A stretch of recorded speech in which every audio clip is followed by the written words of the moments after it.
என் கூட யாரும் இல்ல, போறதுக்கு இடம் அழுதுகிட்டு நீ தனியா போவில்ல, அப்ப அந்த முருகன் என்ன பண்ணுவானா, டே இருடா நான் இருக்கேன்னு உங்களுக்கு முன்னாடி கையில வேலோட நடப்பானா.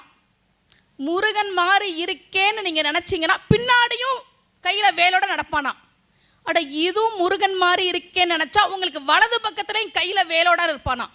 இந்த பக்கம் திரும்பி பார்த்தா இடது பக்கமும் கையில வேலோட இருப்பானா. அருணகிரியார் பாடுகிறார், திருத்தணியில் உதித்தருளும் ஒருத்தன் மலை விருத்தன துளத்தில் உரை கருத்தன்மையில் நடத்துகுகன் வேலே, தனித்து வழி நடக்கும் எனக்கு வலத்தும் இடத்தும் இரு புறத்தும். நீ தனியா இல்லடா, நான் இருக்கேன் உனக்குன்னு முருகன் உங்களை சுத்தி 4 பக்கமும் கையில வேலோடு வந்து நிற்பான் என்று அருணகிரியார் பாடுகிறார்.